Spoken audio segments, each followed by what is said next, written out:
അങ്ങനെ അടിപൊളി ഒരു കലാപക്കാരെയൊക്കെ കേട്ട് നമ്മൾ നേരെ പുറത്തിറങ്ങി കേട്ടോ. അപ്പം കോട്ടയുടെ പുറത്താണ് അത്യാവശ്യം നല്ല രീതിക്കുള്ള ചട്ടിയും കലവും ഏറ്റവും കൂടുതൽ കിട്ടുന്ന അവിടെ ആയിട്ടാണ് കേട്ടോ. അപ്പം നമ്മൾ ആ സൈഡ് ഫുൾ നമ്മൾ അരിച്ച് പെറുക്കി എല്ലായിടത്തും അത്യാവശ്യം റേറ്റും കാര്യങ്ങളും ഒക്കെയാണ്. അങ്ങനെ നമ്മളിതാ പഴവങ്ങാടി തൊട്ടടുത്ത് തന്നെ നമ്മുടെ RK മാളിൻ്റെ 24ൻ്റെ ഒക്കെ നേരെ ഓപ്പോസിറ്റുള്ളൊരു സ്ഥലത്ത് വന്നു കേട്ടോ. അവിടെ അത്യാവശ്യം നമുക്കതൊക്കെ പറ്റിയ റേറ്റിനുള്ളൊരു കലം നമുക്ക് സെറ്റായിട്ട് കിട്ടി കേട്ടോ. ഇതായ കലമാണ് നമ്മൾ എടുത്തത്.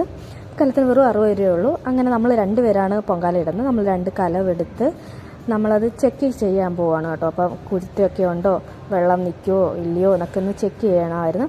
അപ്പോൾ അതൊക്കെ ചെക്ക് ചെയ്ത് അത്യാവശ്യം നല്ല കലമായിരുന്നു കേട്ടോ. 60 രൂപയ്ക്ക് ഇത്രയും വലിയൊരു കലം നമുക്ക് കിട്ടി. അങ്ങനെ 2 കലമെടുത്ത് ഇനി നമുക്ക് വേണ്ടതെന്ന് വെച്ചാൽ ഒരു ചിരാതും അതുപോലെ തന്നെ ചിരട്ടത്തവിയായിരുന്നു. അങ്ങനെ അവിടുന്ന് തന്നെ ചിരട്ടത്തവി 2 ചിരട്ടത്തവിയും 2 ചിരാതും എടുത്തു കേട്ടോ. ചിരട്ടത്തവിക്ക് ഒരെണ്ണത്തിന് 30 രൂപയാണ് കേട്ടോ. അങ്ങനെ 2 എണ്ണവും മേടിച്ചു. 2 ചിരാതും ഉണ്ടായിരുന്നു. ചിരാതിന് 5 രൂപയേ ഉള്ളായിരുന്നു കേട്ടോ. അവിടെ ഇല്ലാത്ത ഐറ്റംസ് ഒന്നുമില്ല. നിങ്ങൾ ആർക്കെങ്കിലും വരണമെങ്കിൽ നേരെ ഇവിടെ വന്നാൽ മതി കേട്ടോ. എല്ലാ ടൈപ്പിലും എല്ലാ റേറ്റിലും എല്ലാ ഐറ്റംസും ഇവിടെ കിട്ടുന്നുണ്ട്. ഇത് RK മാളിൻ്റെയും 24ൻ്റെ ഒക്കെ നേരെ ഓപ്പോസിറ്റുള്ള സ്ഥലത്താണ് കേട്ടോ.